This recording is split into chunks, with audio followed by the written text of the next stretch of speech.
तो आदाब, नमस्कार, गुड इवनिंग, सत श्री अकाल। एक बार फिर आप तमाम लोगों का स्वागत है क्राइम तक की कहानी के इस एपिसोड में। उम्मीद है पूरी फैमिली अच्छी होगी, अपना ख्याल रख रही होगी। आज की कहानी शुरू करूं उससे पहले आपको बता दूं कि कुकू एफएम ऐप पर भी तमाम तरह की कहानियां आती हैं, आपके मनपसंद की कहानियां, अलग अलग सब्जेक्ट की कहानियां। तो आप अपने शौक की कहानियां वहां सुन सकते हैं। क्राइम तक फैमिली के लिए क्राइम 50 है, डिस्क्रिप्शन पे लिंक है, उसमें ज़्यादा जानकारी है। और ऐसी तमाम अनगिनत कहानियों में एक कहानी है ठग बहराम की, जो शायद देश का सबसे बड़ा सीरियल किलर भी है। तो वो कहानी भी वहाँ मौजूद है। तो जब भी आपका जो सुनने का मन करे तो कुकू एफएम ऐप पर आप जाकर अपने मनपसंद की कहानियाँ सुन सकते हैं। दिल्ली में पिछले बल्कि 3-4 दिनों से मौसम बहुत ही अच्छा सुहाना हो रहा है। लगातार बारिश हो रही है, इसकी वजह से कई परेशानियां भी हैं, जगह जगह पानी भी भर रहा है, लेकिन कुल मिलाकर मौसम अच्छा है और थोड़ी थोड़ी ठंड सी लग रही है इस वक्त। और शायद अगले 1-2 दिन तक ऐसे ही मौसम रहने की उम्मीद है। तो मौसम ने अपना मिजाज बदला हुआ है, थोड़ा सा कहानी का भी आज मिजाज बदलते हैं आज। और जासूसी कहानी सुनने की बहुत दिनों से फरमाइश हो रही थी, तो आज की कहानी कुछ वैसी ही जासूसी की कहानी है। आपको पता है, दुनिया का हर देश अपने देश की हिफाजत के लिए अपने आस पड़ोस बाकी देशों की जासूसी करता है, ये जानने के लिए, देखने के लिए कि कहीं उसके देश के खिलाफ कोई साजिश तो नहीं रची जा रही। और इसके लिए तमाम तरीके अपनाए जाते हैं, सब कुछ खुफिया होता है। ये बात है 1965 की, और ये कहानी एक ऐसी जासूसी की है जिस पे किताब भी लिखी गई है। और इसका एक ख़तरा है जो आज इतने सालों के बाद, 35, 20, 55, 57 साल के बाद भी वो ख़तरा बरकरार है। कहानी एक ऐसे न्यूक्लियर डिवाइस के खोने की है जो करीब 75 से, कुछ लोग कहते हैं 75, कुछ एक्सपर्ट्स का मानना है 87, 75 या 87 साल जिसकी लाइफ है वो जिंदा रह सकता है। और इस दौरान में अगर गलती से वो कहीं पानी के ज़रिए निकल पड़ा तो ना मालूम कितनी बड़ी तबाही होगी। वो न्यूक्लियर डिवाइस कहाँ है, सच में आज वहीं दबा हुआ है या फिर उसका कहीं और इस्तेमाल हो गया, ये पूरी जो रहस्य है, राज है, उसी की कहानी है, जिसमें 2 एजेंसियां जुड़ी हुई थी। एक अमेरिकी खुफिया एजेंसी CIA और दूसरी हमारी इंटेलिजेंस ब्यूरो IB। 1965 20 मई 20 मई 1965 की बात है, जब पहली बार हमारी एक टीम ने, भारतीय टीम ने एवरेस्ट फतह किया था। दुनिया की सबसे जो ऊंची चोटी है हिमालय की, एवरेस्ट, माउंट एवरेस्ट, उसको फतह किया था।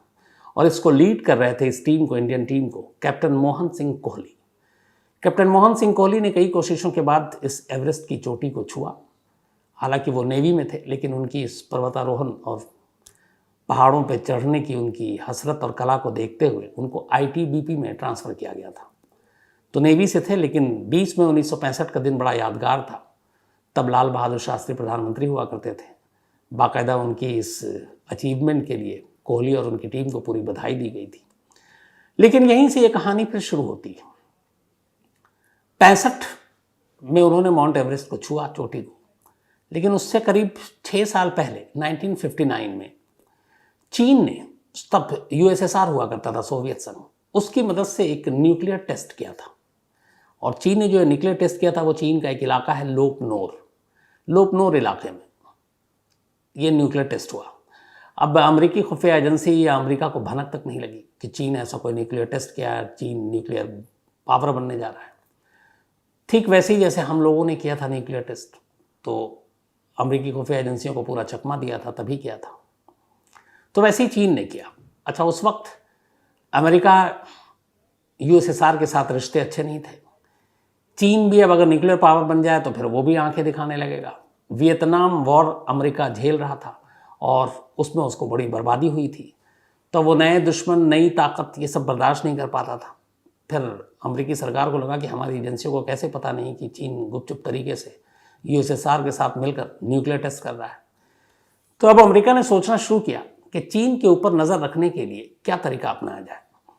उस वक्त बहुत सारे सैटेलाइट्स थे अमेरिका के पास, लेकिन उन सैटेलाइट से चीन की उन जगहों की निगरानी और जासूसी करना थोड़ा टफ हो रहा था। दूसरा, अमेरिका के ज़्यादातर सैटेलाइट उसके सबसे बड़े दुश्मन यानी कि सोवियत संघ की तरफ मुंह किए हुए थे, तो एक मजबूरी वो भी थी। तो अब क्या किया जाए? अभी अमेरिका इन सारी चीज़ों में उलझा ही हुआ था कि कैसे चीन को न्यूक्लियर पावर बनने से रोका जाए कि 59 में न्यूक्लियर टेस्ट के ठीक 5 साल के बाद 16 अक्टूबर 1964 को चीन ने एक न्यूक्लियर बॉम्ब टेस्ट कर दिया। अब जब ये न्यूक्लियर टेस्ट किया उसने बॉम्ब, तो अब अमेरिका के ऊपर एक तरह से बम गिर गया कि ये क्या हुआ। पहले उसने 59 में पहला टेस्ट किया था, अब तो सीधा न्यूक्लियर बॉम्ब का उसने टेस्ट कर लिया। अब अमेरिका को लगा कि ये खतरा है, आगे कुछ ऐसा ना हो, इसके लिए चीन को कैसे रोका जाए, उसकी गतिविधियों पर नज़र कैसे रखी जाए। तो बड़ी उन लोगों ने अपनी माथापच्ची की। इसके बाद ये तय हुआ कि किसी ऐसी ऊंचाई की जगह पर कुछ ऐसे अपने डिवाइस लगाए जाएं जहां से चीन के ऊपर नज़र रखी जा सके कि वो न्यूक्लियर प्रोग्राम को लेके क्या कुछ कर रहा है। अब ये दोनों टेस्ट चीन ने अपना जो इलाका था उनका लोकनोर वहाँ किया था। अब अमेरिका ने इस दौरान में तमाम अपनी कोशिशें जारी रखी कि कहाँ से नज़र रखी जाए। एक्सपर्ट्स ने बताया कि किसी ऊंची पहाड़ी चोटी से नज़र रखी जा सकती है, लोकनोर तक जो सारी चीज़ें हैं वो पता किया जा सके। अब 65 में इधर captain Mohan Singh Kohli mount Everest फतह कर चुके हैं और 16 अक्टूबर को चीन दूसरा टेस्ट कर चुका है। अमेरिकी खुफिया एजेंसी अब एक प्लान बनाते हैं। अब उनका ये था कि किसी ऐसे देश में जिसका चीन के साथ भी अच्छा रिश्ता ना हो, उसको इस सीक्रेट मिशन में शामिल किया जाए। अब वो भारत था। तो अमेरिकी खुफिया एजेंसी CIA, अपनी भारत सरकार, खुफिया एजेंसी IB, इन सब के बीच में बातचीत हुई और फिर बातचीत के बाद ये तय हुआ कि जो हिमालयन है, अपना हिमालय की पहाड़ियाँ, उसमें एक ऊंची चोटी है कंचनजंगा। अगर उसके पीक पर एक डिवाइस ऐसा लगा दिया जाए जिससे कि हम चीन की हर गतिविधियों पर नज़र रख सके तो बेहतर होगा। अब कंचनजंगा जैसी ऊंची चोटी पर जो करीब 27,000 फीट की ऊंचाई पर है, अब वहाँ पे उस डिवाइस को ले जाना कैसे, क्योंकि वहाँ आप गाड़ी और इसके ज़रिए नहीं जा सकते हैं, आपको पैदल ही चलना है। पैदल चलने के लिए फिर पर्वतारोही चाहिए, एक्सपर्ट्स चाहिए। इसी दौरान में अब मोहन सिंह कोहली माउंट एवरेस्ट फतह कर चुके थे। फिर उनको शामिल किया गया, फिर पूरा प्लान बनाया गया और कहा गया कि कुछ ऐसे डिवाइस हैं जो कंचनजंगा की चोटी पर फिट करने हैं। अब कैप्टन कोहली तैयार हो गए, हुक्म था ऊपर से। पूरी टीम को फिर ट्रेनिंग दी गई, अमेरिका ले जाया गया। अमेरिका में वहाँ पे एक लास्का, वहाँ पे उन्हें ट्रेनिंग दी गई, सारी चीज़ें बताई गई, वापस लौटे। लेकिन जब ये सारे सामान जो ले जाने थे उसका जब भार वार तय हुआ तो पता चला कि ये काफ़ी वजनी है और इसको लेकर ऊपर चढ़ना कंचनजंगा की चोटी पर बड़ा मुश्किल काम है। एक तो मौसम ख़राब कभी हो सकता है, बर्फीली हवाएं चलती हैं, बर्फ़ एक तरह से उसकी आंधियाँ चलती हैं। क्या किया जाए? कैप्टन कोहली को तजुर्बा था, उन्होंने अपने सीनियर अफसरों से कहा कि ये बड़ा जोखिम भरा काम है, मुश्किल है, हमें इसके अलावा किसी और चोटी को चुनना चाहिए। तो फिर तय हुआ कि और कौन सी। तो आखिर में नंदा देवी, जो हिमालयन की ही एक पहाड़ी, उसकी चोटी को चुना गया कई चीज़ों को देखते हुए। इस नंदा देवी की चोटी से चीन के उस लोकनोर शहर की दूरी 500 मील थी, करीब 700-800 किलोमीटर हुआ और उस चोटी से वहाँ पे नज़र आसानी से रखी जा सकती थी और वहाँ जोखिम भी कम था क्योंकि उसकी हाइट भी कम थी। तब तय हुआ कि नंदा देवी की चोटी पर ही ये सारे डिवाइस, जो जासूसी के डिवाइस हैं, उसको फिट करना है। अब इन डिवाइस में बहुत सारी चीज़ें थी। एक जो सारी अलग अलग मशीनें थीं, अब वहाँ पर ले जाकर फिट करने के बाद अब उन मशीनों को आपको चलाना था, ऑपरेट करना था जासूसी के लिए, तो उसके लिए एक जनरेटर की ज़रूरत थी। अब पहाड़ी पे, चोटी पे आप सब कुछ फिट करके तो आ गए, वहाँ इंसान तो रहेगा नहीं, तो अब वो कैसे? और हर महीने हफ्ते तो जाकर आप उसमें डीजल और ये भरेंगे नहीं, तो फिर क्या करें? तो इन सारी चीज़ों को, दिक्कतों को देखते हुए पहले ही CIA ने अपने एक्सपर्ट्स के साथ मिलकर इस पर पूरी प्लानिंग की थी। इसके बाद उन्होंने वहाँ पे डिवाइस के जो पावर सोर्स हैं जिसको चलाने के लिए वो क्या होगा, तब उन्होंने एक ख़ास थर्मोन्यूक्लियर डिवाइस तैयार किया और इस थर्मोन्यूक्लियर डिवाइस में ये था कि इसके ज़रिए जो पावर सोर्स है वो दिया जा सकता है ऊर्जा के लिए, और ये एक बार फिट हो गया वहाँ तो इसकी लाइफ करीब 75 से 87 साल के बीच में, 75 to 87 ईयर ये लगातार ऊर्जा दे सकता है। अब ये सारी चीज़ें खास डिज़ाइन के तौर पर तैयार की गई थी और उस जनरेटर को चलाने के लिए, जिससे बाकी सारे डिवाइस ऑपरेट होते हैं, थर्मोन्यूक्लियर जनरेटर का उसका नाम था snap 19C, system for nuclear auxiliary power. और इसमें 4 जो रिसीवर लगे थे मैसेज लेने देने के लिए, फिर एंटीना भी था। लेकिन ये एक तरह का न्यूक्लियर बॉम्ब नहीं था, क्योंकि इसमें ट्रिगर नहीं था। ये सिर्फ और सिर्फ ऊर्जा देने के लिए उस जनरेटर को, जिससे जासूसी के बाकी उपकरण काम कर सके, ये ले जाया गया था। अब इन सारी चीज़ों में एक रॉड था, और यही जो रॉड है, इस रॉड के अंदर प्लूटोनियम था,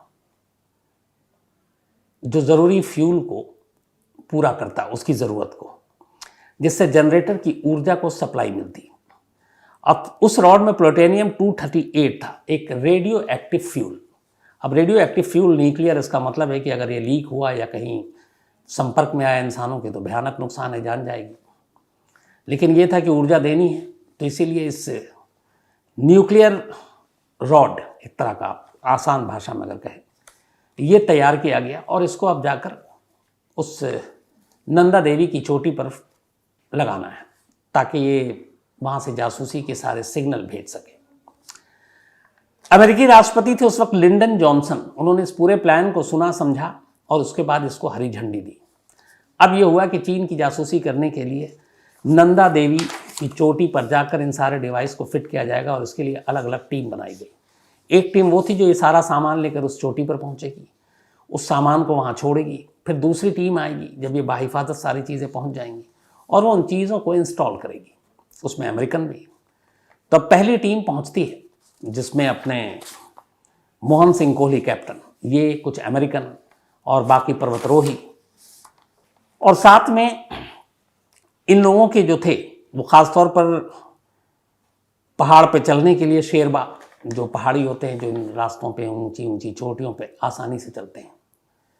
तब इन सारी चीज़ों को, सामान को लेकर ये लोग निकलते हैं नंदा देवी की यात्रा पर। और जो ये यात्रा शुरू हुई थी 24 सितंबर 1965, 24 सितंबर 1965 को नंदा देवी बेस कैंप से ये टीम रवाना होती है। और ये था लाटा, एक गांव है नंदा देवी से करीब 125 किलोमीटर की दूरी पर। तो यहीं से ये सारी चीज़ें शुरू हुई, और 7 अलग अलग फेसों में इस पूरे सफ़र को पूरा करना था और सारी चीज़ों को इंस्टॉल करना था। तो जो सामान था उसके लिए शेरपाओं को रखा गया, जो पहाड़ी पे चलने के एक्सपर्ट्स होते हैं, लोकल शेरपाओं को वो दिया गया। वो जो पूरा न्यूक्लियर जनरेटर का वो सारा जो था सामान, उसका ही वेट था 57 kg, 57 किलो के करीब। अब उन चीज़ों को ले जाना था, लेकिन उसमें ये भी कि रेडियो एक्टिव पदार्थ है, तो और वो जनरेटर, अब उससे गर्मी भी मिलती क्योंकि ऊर्जा आती है। तो जो शेरपा सारे ले जा रहे थे, उन सभी को एक ख़ास बैज दिया गया था, क्योंकि वो उनके शरीर से टच करके, बल्कि शरीर पर उठा कर लेके चढ़ रहे हैं, और वो ख़तरनाक है, न्यूक्लियर डिवाइस है। तो उनसे कहा गया था कि जैसे ही ये बैज अगर अपना कलर बदलने लगे, तो आप फ़ौरन बताना, इससे पता चल जाएगा कि रेडियो एक्टिव जो है वो लीक हो रहा है, तो जान को ख़तरा हो सकता है। तो उन सभी को ये बैज दिया गया था।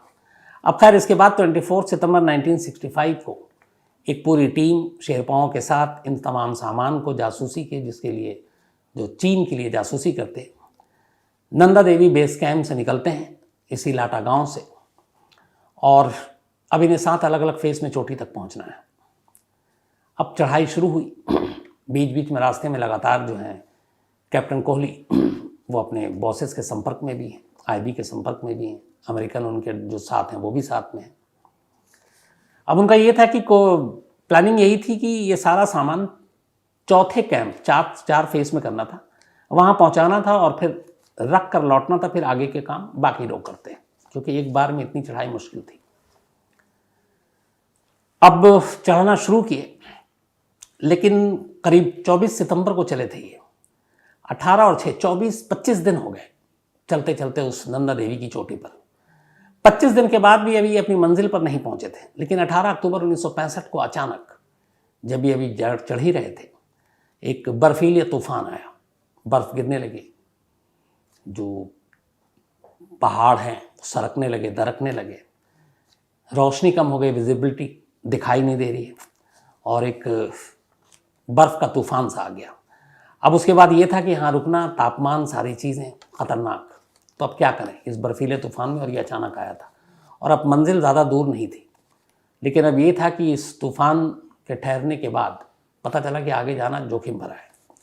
कैप्टन कोहली ने अपने अमेरिकी साथियों और एक्सपर्ट्स से सलाह मशवरा किया, और फिर इन लोगों ने ये तय किया कि एक काम करते हैं, वापस लौटते हैं, क्योंकि आगे जाना जान गंवाना है, और फिर मौसम साफ़ होने के बाद वापस आएंगे। करीब सोचिए आप कि 24-25 दिन का सफ़र करने के बाद वापस लौटना पड़ रहा इस तूफान की वजह से। बट लौटने से पहले अचानक कोहली के दिमाग में आया, कैप्टन साहब ने कहा कि हम इतनी दूर आ चुके हैं, अब वापस जाएंगे, फिर इतना वज़नी सामान ये सारा लेकर शेरपाओं और हम साथ ऊपर आएंगे तो ये बड़ा और ज़्यादा तकलीफ़देह होगा। तो एक काम करते हैं, जान हमारे ख़तरे में है, सामान तो हिफाजत से रहेगा, तो इन सामान को यहीं छोड़ देते हैं, जिसमें वो सारा रॉड, वो जो जनरेटर, बाकी डिवाइस। तब ये हुआ कि सबने कहा कि हाँ ठीक है ये, और वापसी में भी आपको निकलना है, ख़तरनाक मौसम है, इतना सामान वज़नी लेकर आप जल्दी वहाँ से निकल नहीं सकते। तब ये हुआ कि चढ़ाई से उतरने से पहले इन सामान को यहीं कहीं रख दिया जाए। अब कहाँ रखा जाए? तो फिर ये हुआ कि चौथे कैंप में ही, ये चौथे तक पहुँचे थे, वहीं पे कहीं छोड़ा जाए, लेकिन कहाँ? अब उन्होंने शेरपाओं की मदद से बड़े बड़े चट्टानों के बीच में दरारें ढूंढनी शुरू की। गुफा टाइप होता है, पहाड़ों पे ऐसा बहुत सारा होता है। तो उन्हें एक बहुत बड़े दरार मिले, गुफा टाइप। उन्होंने उस गुफा के अंदर वो सारा सामान जो ऊपर ले जाकर असम्बल करके फिट करना है, वो उसी गुफा के अंदर डाल दिया, रस्सियों से बांध दिया, और फिर वहाँ की निशानी विशानी ले ली और नीचे लौट आए। जब मौसम ठीक होगा तो हम वापस जाएंगे। अब वो सारी चीज़ें, वो जो रेडियो एक्टिव पदार्थ है जो रॉड में, न्यूक जनरेटर है, वो सब उसी दरार के अंदर छोड़कर नीचे आ गए। अब ये था कि इसके बाद मौसम ख़राब, फिर सर्दी का मौसम आना शुरू हो और ज़्यादा। तो अब क्या करें? तो इंतज़ार लंबा होता गया। ये लोग नीचे आए थे 18 अक्टूबर 1965 को, मौसम ख़राब हुआ था, और फिर अक्टूबर के एंड तक नीचे आ गए थे। अक्टूबर, नवंबर, दिसंबर ये तो जानलेवा है और इसमें जा नहीं सकते। जनवरी, फरवरी, मार्च भी आ गया। अप्रैल में बर्फ़ पिघलना शुरू होता है तो चढ़ना मुश्किल है। तो उसके बाद नवंबर, दिसंबर, जनवरी, फरवरी, मार्च, अप्रैल, 6 महीने इंतज़ार किया। 7वां महीना अब मई का आया। अब तारीख आ गई मई 1966। 6 महीने बाद मौसम साफ़ हुआ, खुला, बर्फ़ पिघल गया। अब ये लोग वापस ऊपर जाने का फिर से फैसला लेते हैं और पूरी टीम तैयार होती है। अब ये टीम, मौसम इस बार साफ़ था, वक्त से पहले पहुंच जाते हैं उसी चौथे कैंप पर। लेकिन चौथे कैंप पर जब जाते हैं तो सभी चौंक उठते हैं। जिस कैंप को छोड़ कर गए थे वहाँ का पूरा नज़ारा बदल चुका था। न वो दरारें थी, न वो चट्टान, न वो गुफा, मतलब लग ही नहीं रहा था कि ये वही जगह है। लेकिन उन्हें कुछ निशानी छोड़ी थी जिससे थोड़ा अंदाज़ा हुआ यही है। लेकिन सामान तो छोड़िए, जिस गुफा और जिस चट्टान के नीचे उन्होंने वो चीज़ें छुपाई थी, वो चट्टान तक गायब था। शायद बर्फीले तूफान ने उन सबको उड़ा दिया था। अब जब ये पता चला कि सामान गायब, चट्टान गायब, क्या करें? अब ये खबर दिल्ली आई, उसके बाद वॉशिंगटन पहुंची। पहली बार हवा खराब हुई, वो इसलिए कि अब पहले तो ये लगा जो टीम गई थी कि ठीक है सामान गायब हो गया, कोई नहीं यार, चलो दोबारा ले जाएंगे। लेकिन बहुत सारे लोगों को ये जानकारी नहीं दी गई थी कि एक्चुअल में जो सामान को ऊपर लेके जा रहे हैं उसमें क्या क्या खतरनाक चीज़ है।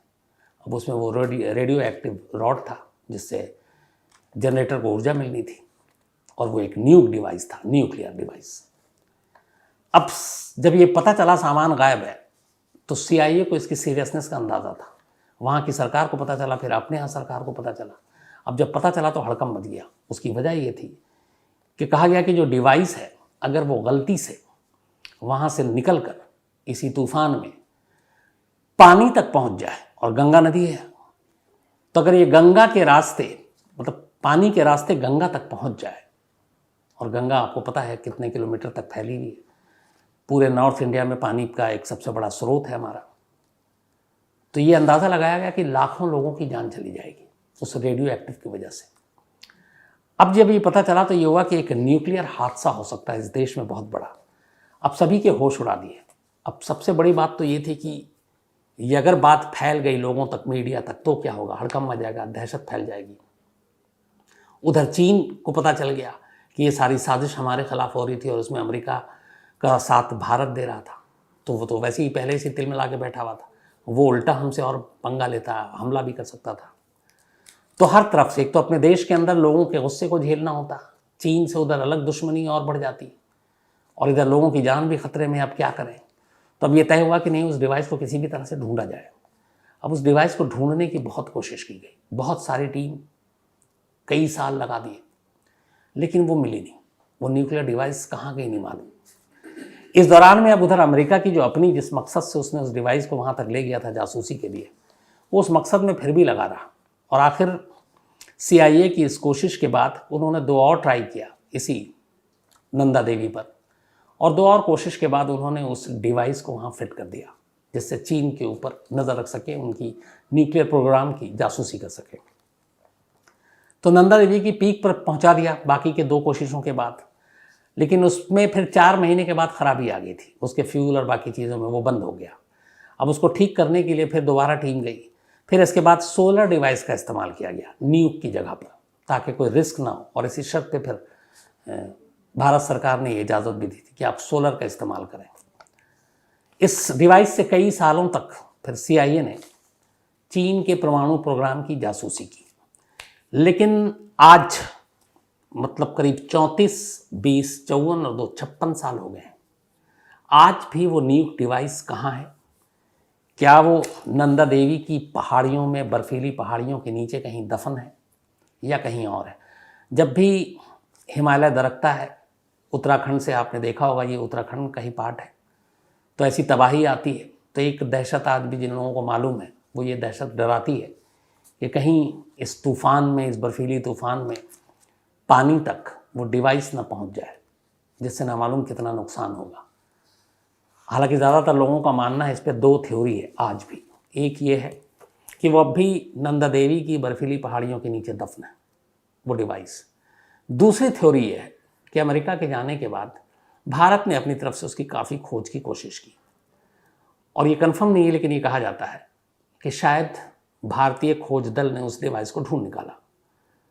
और ये भी कहते हैं कि चूँकि उसमें प्लूटोनियम, एक न्यूक डिवाइस था, उसको ढूंढ निकाला, और बाद में जो भारत ने न्यूक्लियर टेस्ट किया पहला, शायद उसमें उसका इस्तेमाल किया, उसका कुछ हिस्सा काम आया, और उस न्यूक टेस्ट में वो चीज़ इस्तेमाल किया गया। लेकिन ये खबर कंफर्म नहीं है, बट हाँ, इसको लेकर आज भी 2 ही थ्योरी है। एक कि वो न्यूक डिवाइस जो अमेरिका का था, नंदा देवी की पहाड़ियों में कहीं दफन है, मिला नहीं है, और दूसरा कि भारत सरकार को मिला और उसका इस्तेमाल हो चुका है।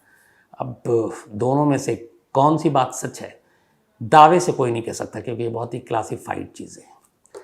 तो ये थी एक न्यूक डिवाइस के खोने की कहानी, एक पड़ोसी देश की जासूसी की कहानी, और उस डिवाइस की कहानी जिसका आता पता आज भी इतने सालों के बाद नहीं है। तो कहानी ख़त्म करूँ उससे पहले वही अपना सिलसिला। आज चावल कार्तिक का जन्मदिन है, तो हैप्पी बर्थडे चावल। और दरबी संतोष जी ने भेजा हैदराबाद से। विपुल अग्रवाल मुरादाबाद से, इनका भी आज जन्मदिन है, happy birthday Vipul. Sujeet and Ajeet Sangam, दोनों टीन हैं, जुड़वा भाई हैं, बड़ा अच्छा लगता है। तो happy birthday Sujit and Ajit, आप दोनों को हमेशा अच्छे रहें, खुश रहें, आप दोनों की जोड़ियाँ यूँ ही सलामत रहे भाइयों की। और स्वरूपा एंड सन्विका ने भेजा है। इसके अलावा अक्षय चौहान और काशी चौहान, ये दोनों चाचा भतीजे हैं, इन दोनों का जन्मदिन एक ही दिन आज ही है। तो हैप्पी बर्थडे अक्षय और काशी, आप दोनों को। इसके अलावा कीर्ति तिवारी, इनका भी आज जन्मदिन है, तो हैप्पी बर्थडे कीर्ति। ये कटनी मध्य प्रदेश से हैं। और दिवाली सनोदिया ने भेजा है, ये उनकी दोस्त हैं। साथ ही उत्कर्ष चौधरी का भी आज जन्मदिन है, तो हैप्पी बर्थडे उत्कर्ष। और धर्मेश मलाव ने भेजा है। सुहेल तनवीर का भी आज बर्थडे है, तो हैप्पी बर्थडे सुहेल। और ये अब्दुल खालिक ने भेजा, असम से, उनके बेटे हैं। सलमान अली का भी आज जन्मदिन है, तो हैप्पी बर्थडे सलमान। और शबनम, नेहा, अफान, मुसद्दिक, अयान, मुशब्बिर, इन सब ने मिलकर भेजा है। साथ ही जयेश गवालानी, इनका भी आज जन्मदिन है, तो हैप्पी बर्थडे जयेश। जिक्रा अहमद, इनका भी आज बर्थडे है, तो हैप्पी बर्थडे जिक्रा। और सफ़ी अहमद ने भेजा है। साथ ही तरन्नुम, इनका भी आज जन्मदिन है, तो हैप्पी बर्थडे तरन्नुम। और सद्दाम ने भेजा, उनकी वाइफ हैं ये। नरेश भाई गबानी, इनका भी आज बर्थडे है, तो हैप्पी बर्थडे नरेश भाई। और रवि ने भेजा है। इसके अलावा अब्दुल बातिन इलाहाबाद से, यानी आज के प्रयागराज से, इनका भी आज जन्मदिन है, तो हैप्पी बर्थडे अब्दुल बातिन साहब। साथ ही हिमांशी सभरवाल, इनका भी आज बर्थडे है, तो हैप्पी बर्थडे हिमांशी जी। और अमन वर्मा जी ने भेजा, उनकी पत्नी है। इसके अलावा पीयूष भाल से, इंदौर के पास एक जगह है, वहाँ से हैं ये। इन्होंने बड़ा अच्छा खूबसूरत सा मेल लिखा कि इनके सपने में मैं आया था। And thank you so much आपके इस प्यार भरे मेल के लिए। आप हमेशा अच्छे रहें, खुश रहें, खूब तरक्की करें। अश्वनी राठौर एक कहानी की फरमाइश की है। प्रफुल्ल लाल हैं, thank you so much Praful आपके मेल के लिए। अनिल शर्मा हैं, इनका एक सवाल है कि भारत में केस कब बंद होता है अगर वो अनसुलझा हो तो। जैसे बहुत सारे देश में 20 साल 25 साल के बाद अगर वो केस खुलता है, मुजरिम पकड़ा जाता है, तो फिर उसके ऊपर ना मुकदमा चलता है ना जेल होती है, क्योंकि वो एक टाइम जो पीरियड फिक्स है, इस 20-25 साल के अंदर सॉल्व हुआ तो हुआ, नहीं तो वो आज़ाद। अपने देश में ऐसा कुछ नहीं। अपने देश में मतलब जब से आज़ाद, आप ऐसे मान के चलिए कि 15 अगस्त 1947 को हमारा देश आज़ाद हुआ, अगर 16 अगस्त 1947 को कोई केस हुआ और वो आज भी अनसुलझा है, तो अभी भी अगर वो केस सुलझता है तो उसके खिलाफ कार्रवाई होगी। तो कोई हमारे यहाँ टाइम फिक्स नहीं है किसी केस को सॉल्व करने के लिए। इसके अलावा विनय सिंह ने कहानी की फरमाइश की है। अक्षय भारद्वाज है, thank you so much Akshay, और आपसे कोई नाराज़गी नहीं। साथ ही कुमकुम, इन्होंने एक सवाल लिखा है कि मैं भी स्टोरी सुनाना चाहती हूँ, स्टोरी टेलर बनना चाहती हूँ, कुछ आइडिया दीजिए, सुझाव दीजिए। कुमकुम जी, ऐसा कुछ नहीं है, मुझे खुद पता नहीं है कि ये कैसे सुनाई जाती है। मैं तो सिर्फ आता हूँ, बैठता हूँ और बकबक करना शुरू कर देता हूँ। हाँ, इतना ज़रूर कहूँगा कि 2 चीज़ें होती हैं, एक कहानी सुनानी और एक कहानी पढ़नी।